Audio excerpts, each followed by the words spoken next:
Reinis Uzulnieks, šajā hipotētiskajā scenārijā, Bārenis sasniedz 18 gadus. Ko tu tālāk darītu? Tātad līdz 18 gadiem, ja tev, diemžēl, ir dzīvē noticies, ka tu esi kļuvis par bāreni, mums Latvijā ir pietiekami, manuprāt, labi attīstīta auģu ģimeņa, ārpus ģimenes aprūpe. Līdz ar to tev kaut kādā brīdī tu esi jau kaut kādus soļus iemācījies tajā ģimenē, un es ceru, ka tie ir pozitīvi.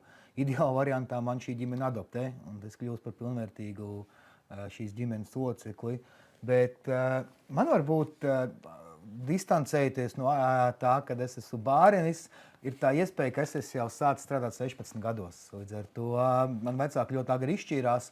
Mana mamma aizbrauca uz Rīgu, es pats Talsos dzīvoju, aizbraucu 10. klasē uz Rīgu strādāt, lai man uzturētu. Līdz ar to es dzīvoju 3 gadus viens pats. Un man pirmā darbieta bija Dundagas Kūdrspurvā.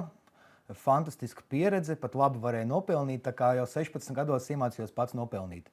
Un 3 vasaras pa kārti nostrādāju un pat nopirku savas pirmās Nike botas par savu naudu.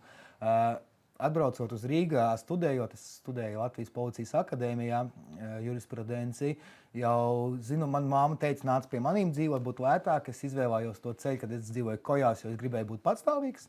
Un tad es strādāju gan Rīmī bāzē, gan Circle K, tajā laikā Statoil, tā kā pēc tam 7 gadus Sportland un Nike. Un tā darba pieredze man ir bijusi no 16 gadiem. Līdz ar to,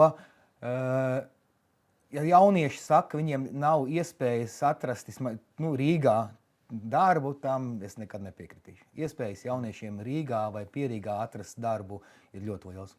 Tad tu saki, ka jābūt, teiksim tā, jāizrāda iniciatīva, jābūt drošsirdīgiem, teiksim tā, jāiet, jāmeklē, un tās iespējas būs, un tās iespējas var atrast. Es domāju, noteikti. Es domāju, ka tas ir tiešām atkarīgs no pati jaunieša. Ja tu gribi, tu vari izdarīt lielas lietas.